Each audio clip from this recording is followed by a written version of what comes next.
So now we're going to talk a little bit about the evolution of the brake lever. This is the original love lever, 1994-ish, probably something like that.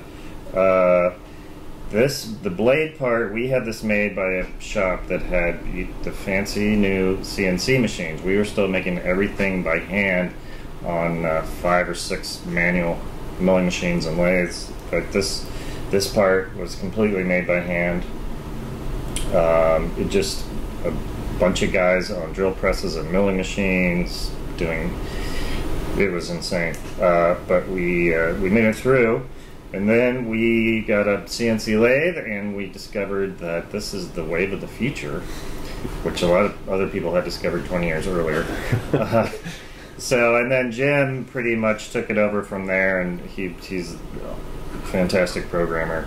And then we went to the next level, and what is that? So this is the first one. This is kind of the second or third generation of the love lever. You can tell one thing that's interesting about that is you notice that the pull on the lever, the distance between the pivot and the cable, this is before V-brakes.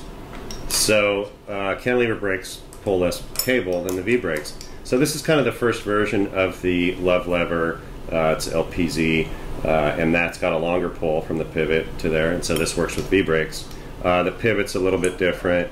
The barrel adjuster. We actually made some of these with that barrel adjuster.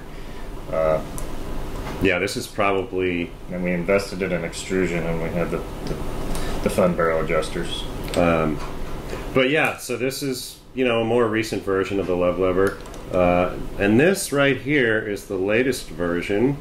I don't know if you want to talk about the advantage of the newest version of the... This is the Canny lever. It's a brake lever with just, a different amount of cable pull. This is what we're doing here now, and we've incorporated a sealed actual ball bearing into the pivots, which makes it super smooth and have zero play. Now, we haven't actually told the world about this, but we have been shipping them. And so this is the big announcement.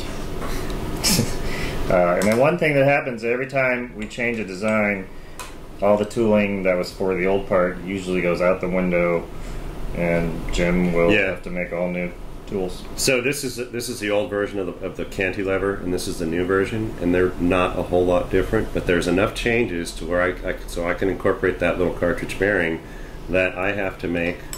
This is old tooling, and this is new tooling, and they look really similar, but they look totally the same. But they're not, and so I have to make all new tooling, which is just part of the evolutionary process of the parts. And so this lever has obviously had a number of different tooling iterations over the last 23, 24 years that we've been making them. So it's kind of how it works.